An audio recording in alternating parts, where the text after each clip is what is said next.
One of the most powerful LRs, but how should you build his hidden potential? How's it, everybody? Celtic Link here. We're back for another Dokkan battle video. In today's video, we are looking at the Carnival LR TEQ Broly that transforms into the legendary Super Saiyan Broly.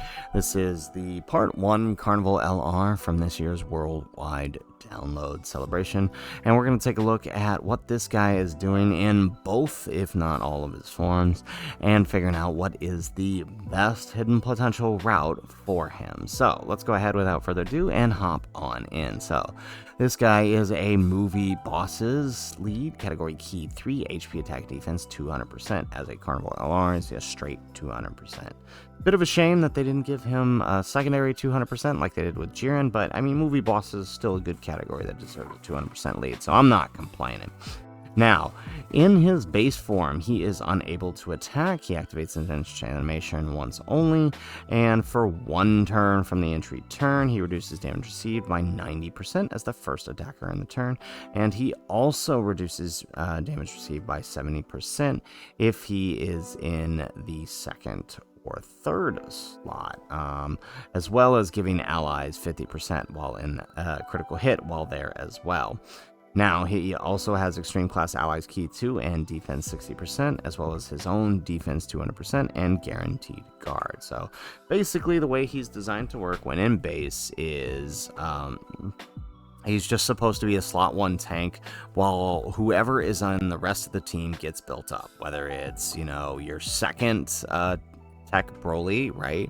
Or your AGL Broly, or your Int Broly, or possibly later down the road a TEQ LR movie 10 Broly, right? Whatever the case may be, his function is to act as that slot 1 to protect whoever's on the rest of the rotation and bridge the gap in the links, right? Because we know some Super Easy A's are coming who share the legendary Super Saiyan name, meaning that they won't be able to link with a lot of the other characters. So he will act as sort of a gap for that, since he is just a base Broly and not legendary Super Saiyan himself.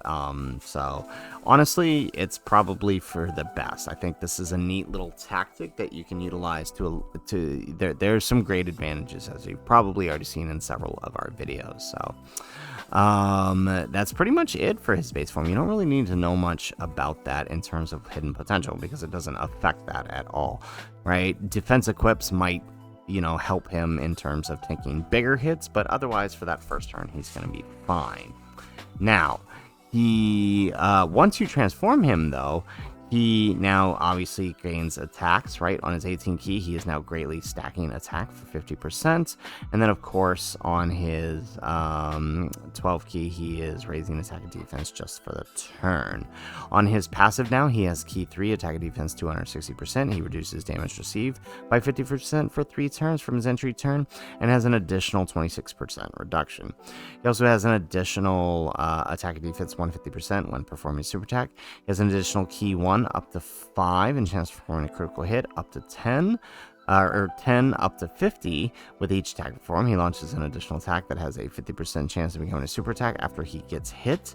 He also has an additional defense 200% before attacking and guards all attacks as the first attacker in the turn. He launches an additional super attack as the second attacker in the turn, and has key 3 and chance of performing a critical hit when there's a Pure Saiyans or Earthbred fighter's enemy. He also disables enemies' attack to action once only. So there's a lot happening here, right? All of this is happening just buffing him right out the gate, and then the very next turn he shows up, he gets an additional attack and defense 26% for the rest of battle after one turn. So he's incredibly powerful, right? You're easily seeing him come out at like 16 to 18 million at 55% on turn 1. By turn 2, after utilizing the active skill, he's over 20. I've seen him upwards of 25 on that after that active skill if he's just on a supported turn, right? He is just an all-around monster, and the more the turns go on, the stronger he gets due to the greatly stacking. And for 3 of those appearances, right, he's got an extra 50% damage reduction. After that, it's down to 26%, but he still has guard if you're running him in the 3rd slot. So honestly, he's pretty defensive to boot as well. So that leaves the question, with everything going on, what should you give him? Well, we can already tell, right, just by looking at the passive, right? He's got, where is it? He can build up to 50% crit, and then he can also get auto crit if you are facing Pure Sands or Earth Red fighters. So this basically means crit is absolutely unnecessary on him. As a which is funny because as a tech unit, right, like STR, he's got innate crit built into him, right? He's got 5 crit already, so it's honestly that 5's probably not doing him a whole lot, but I mean it is there. If you were to fully invest in it, you would gain upwards of an additional 50. But since he's basically got a way to access 50% and an additional 50 for a guaranteed, it is pretty much unnecessary for him, right? So that means you either want to go dodge or combo attack. And I think either one works well for him, right? The additional attack allows him to reach a 3rd super in the event, right? In the event that he only gets the 1 or misses the 50% chance, which I've had it happen a lot. So having a secondary chance through the hidden potential is always a plus. It'll help you kill enemies that much faster.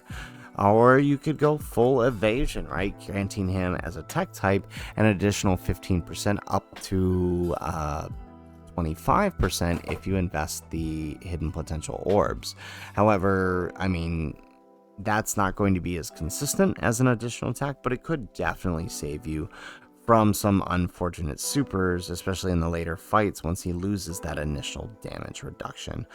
But I don't really think either is wrong. I think, alright, a full evade build probably could be useful, and a full combo attack could be useful. Either one really works. I personally like the additional attacks simply for that extra chance of dealing damage as opposed to worrying about dodging an attack, because the reality is in base he's not going to need it. He's going to be protected, and then of course, and then it went once transformed.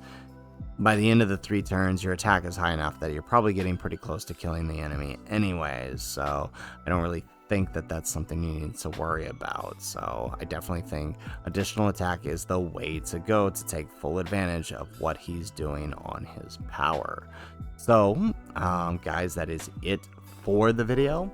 If you liked the video, make sure you hit that like button, subscribe to the channel if you have not already, and in the comments down below let us know, how would you build Carnival LR TEQ Legendary Super Saiyan Broly? I would personally go additionals with a side of dodge, but I'm curious to see what kind of build you guys would come up with in the comments down below.